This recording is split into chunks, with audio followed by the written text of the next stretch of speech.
I'm only going to mention this once.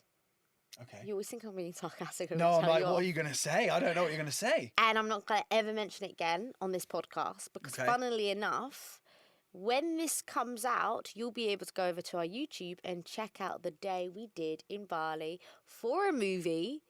And it's called Eat, Pray, Love. So it's Julia Roberts, and she's hit a fork in the road in her marriage. So she breaks up with her partner, and then she starts like loosely dating, but she's not fulfilled.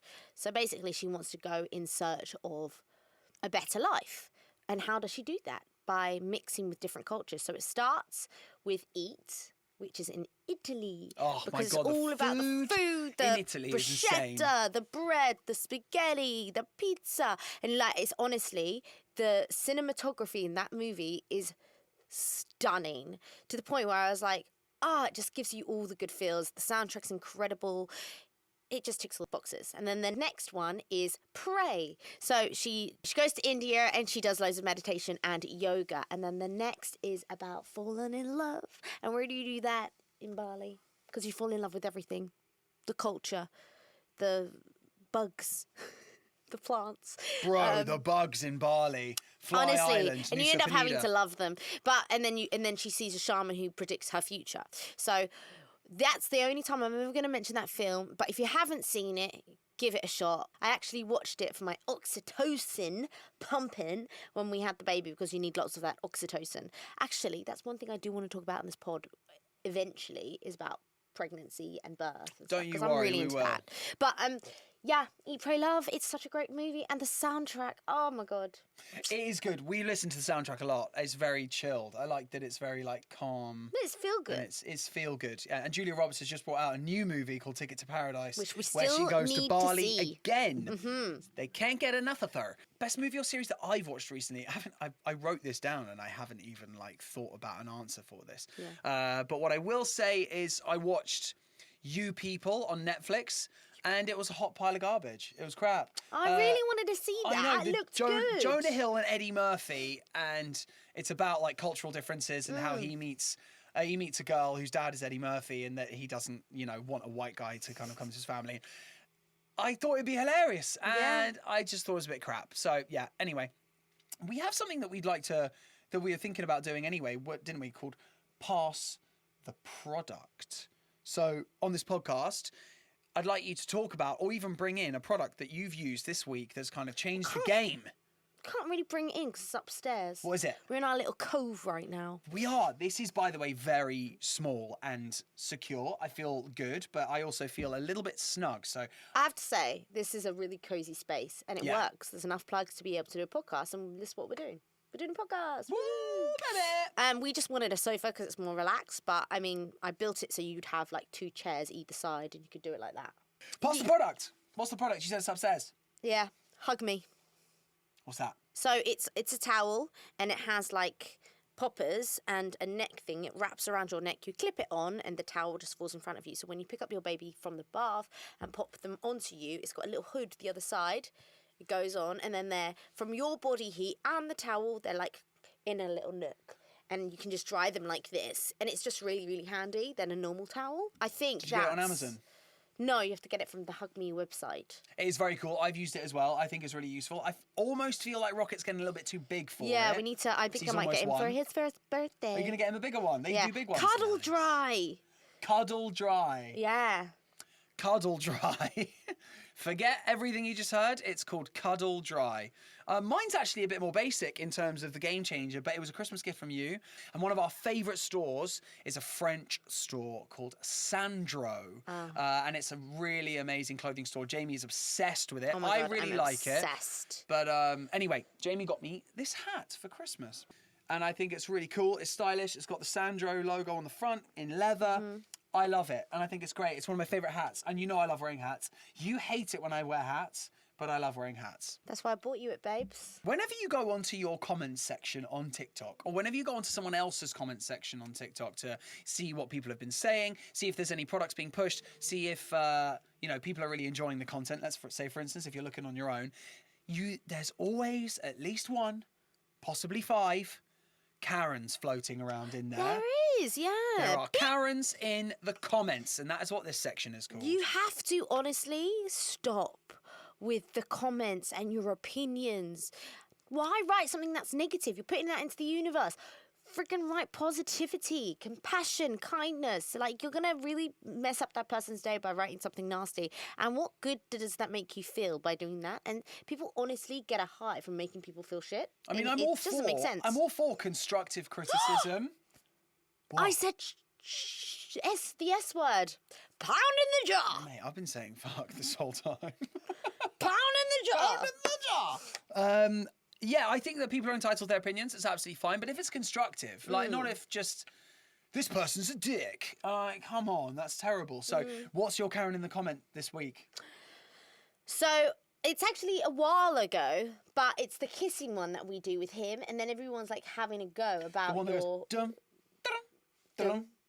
and we go, Yeah, bum, bum, bum.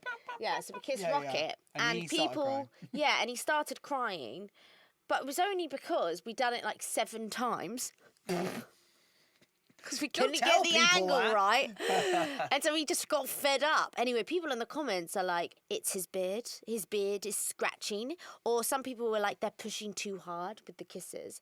And I'm just like, how?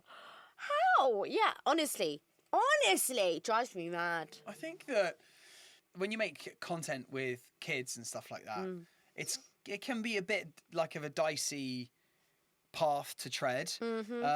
Everyone has an opinion when it comes to kids. You know, the amount of people that have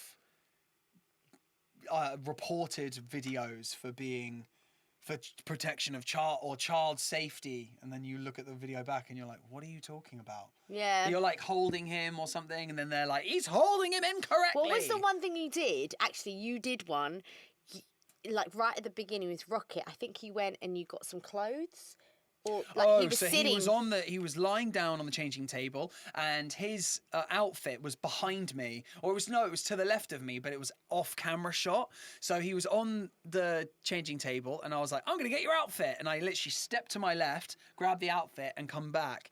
And because I go out of camera shot, people erupted in the comment section saying that I'd left him on the changing table, that's so dangerous, he could roll off. It's like, if you knew, I'd cut it, but if you knew that I honestly maybe stepped and less than a metre to my left for less than half a second. But anyway, I think that the Karen in the comments, we spoke about one earlier, didn't we, to do with my content. Yeah. That someone said, was it that I was being too loud? What was it? You had sensory overload for the baby to deal with because you're too like, rah! Oh, yeah, because I'm like energetic, a bit ADHD, a bit crazy when I'm changing. You're ADHD. He's not ADHD. He just is a host. He's a great host. I mean, I'm a bit erratic. Unless I'm a bit erratic with my energy, like when I'm making videos and stuff. One thing you do, and I will do. One thing you do is you get really like you're really happy, and then you get really angry really fast. But you're like and get moody, and then you're happy again. And so I'm just like, I don't know if that's part of ADHD. So you're doing it right now. No, I don't. I peak and I crash, is basically what you're saying. Yeah, I don't know. Maybe if my energy levels go like so high sometimes. Yes.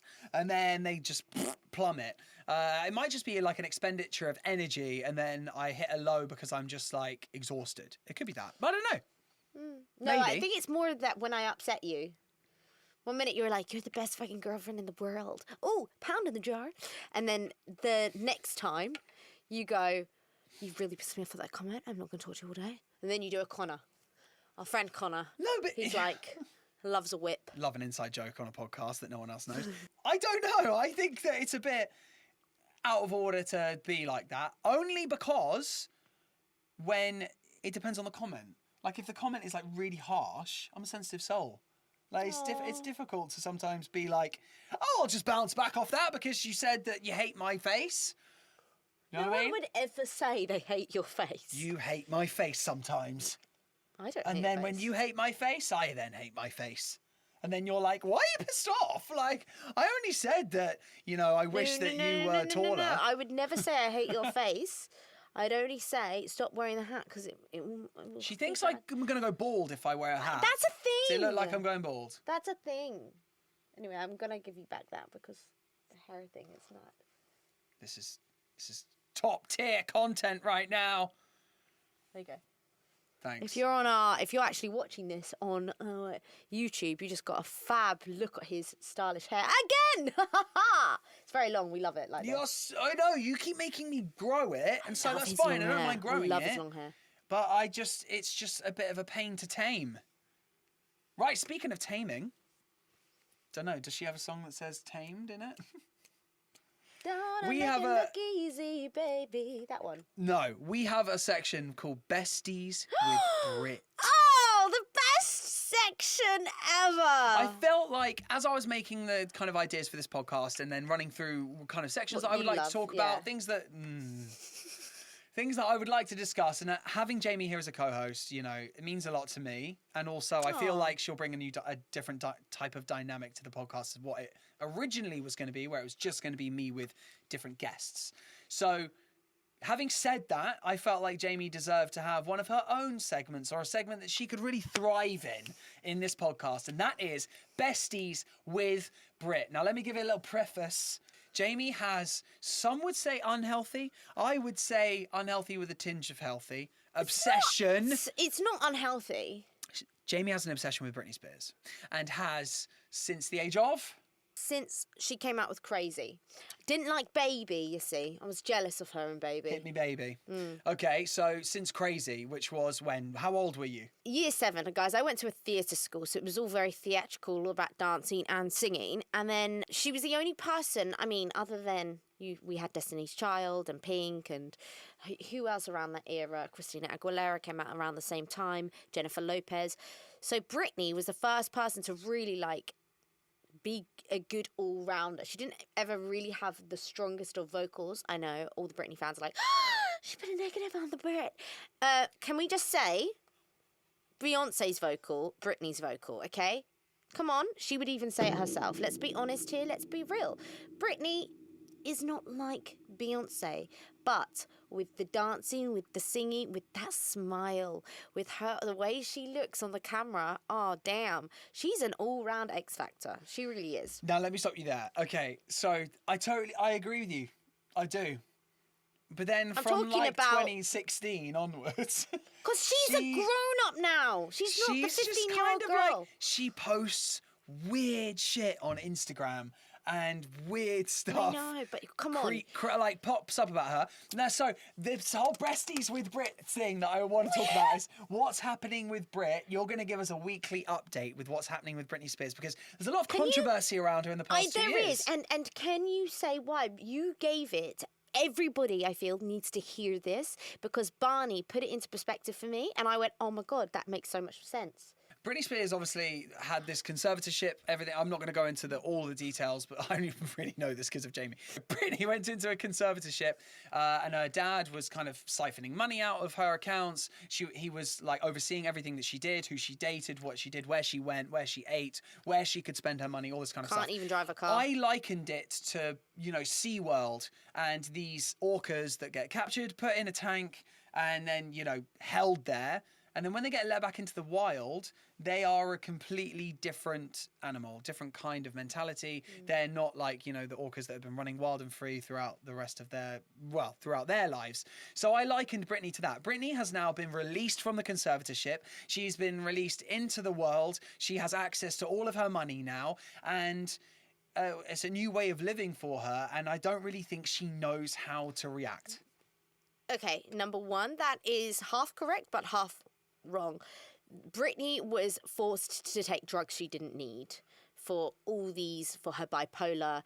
What was the one? Like bipolar, depression. No, what was the other one she had? There's one that had like lead in it or something. It begins with a V. Vicodin, not Vicodin. Valium? Valium. Oh no, Valium's like the thing that knocks you out. And it makes her slur, yeah. Yeah. Oh wow. She got made to take Valium? Yeah. Sheesh. And it's honestly, it's really, really bad. So what she did is when she came out of the conservatorship, she just stopped all the drugs. Obviously, she had that, but she also had her ADHD medication. She had her bipolar medication. She had her... How do you know this? Her medication for her depression. And even if you stop antidepressants like that, if you go causes... cold turkey on meds, your body goes into like, your body kind of shuts down. But people like the conspiracies are ridiculous because they're saying that like she died in 2001 in a car crash with Justin Timberlake. No, she didn't. The amount of tracks she brought out after 2001, she's freaking smashed it. The fact that you're even giving that conspiracy like any kind of ground right now, like you should just not even talk about it. It's ridiculous. So what's going on right now? Yeah. She actually just posted about 2 hours ago. Somebody check on Britney, and she just put, "You are not a big fan if you're writing something like this." So then I got really worried that she's going to see this podcast and think I'm not a big fan and a supporter. But you are a big fan and supporter. That's why we're talking about it. But I just want her to know that we want the best for her. But we want a weekly up. Oh my God, as if she's going to see this.